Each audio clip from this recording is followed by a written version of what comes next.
Mampitombona ho aminareo hatrany ny fahasoavan'i Jesosy Kristy ry havako.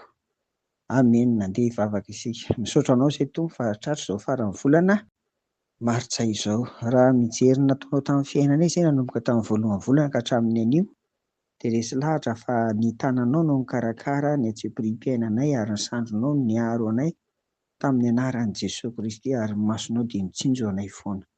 Misaotra indrindra tompo aho, voninahitra ho anao. Amen. Arak'izany dia arapaina ianao ry havana tratra n'izao faran'ny volana martsa izao. Mifarana an'io ny fandiniana ny lohahevitra hoe mitarika ho amin'ny fandinihan-tena ny tompo. Inoana fa nampitombo ny finoana izany satria ny zava-dehibe amin'ny fandinihan-tena hoy izay teto dia mitovy ny fahitanao ny tenanao sy ny fahitan'i Jesosy anao. Ka izay tsara dia tohizana, ary izay ratsy dia hifonana ary tsy atao intsony. Anio dia andeha ho faranantsika amin'ny salamy voalohany, 1:1 ka hatramin'ny 7 ary izany fandinihan-tena izany dia vakiana amin'ny anaran'i Jesosy. Sambatra ny olona izay tsy mandeha amin'ny fisainan'ny ratsy fanahy ary tsy mijanona eo amin'ny lalana falehan'ny mpanota ary tsy mipetraka eo amin'ny fipetrahan'ny mpaniratsira, fa ny lalàn'i Jehovah ny sitrany, eny ny lalàny no saintsainy andro aman'alina. Dia tahaka ny hazo ambolena eo amoron'ny rano velona izy, izay mamoa amin'ny fotoana, ny raviny koa tsy mba malazo, ary ny asany rehetra dia ataony lavorary avokoa. Amen.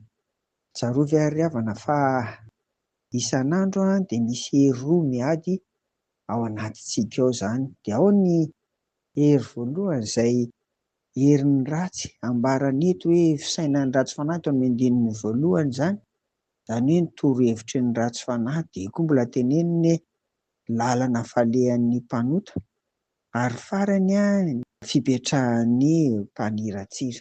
Ireo dia mitaona antsika hanota, mitaona antsika ho lavo, mitaona antsika hifandrafy amin'Andriamanitra, ary mety hanalavitra an'Andriamanitra mihitsy aza, hitaona antsika ho amin'ny ratsy. Izany ilay hery voalohany ry havana. Fa rehefa mandresy an'ireo anefa ianao dia sambatra.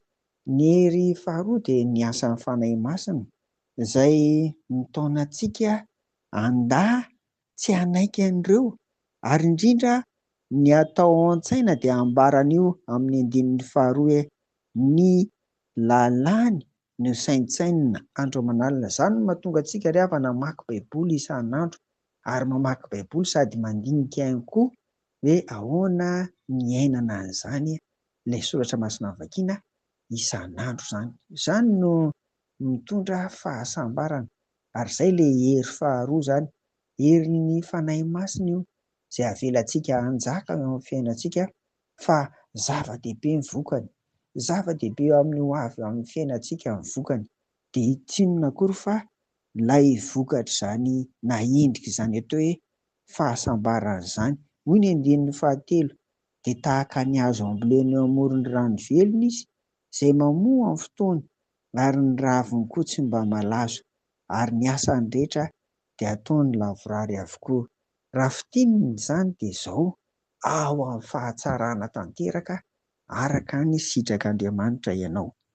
Izay izany, rehefa mandresy ny ao am-po sy ao an-tsainao ny asan'ny Satana, fa mampanjaka kosa ao am-po, ao amin'ny saina, ao amin'ny eritreritra, amin'ny fiainana rehetra izay ambaran'ny tenin'Andriamanitra ao amin'ny baiboly. Sambatra izany.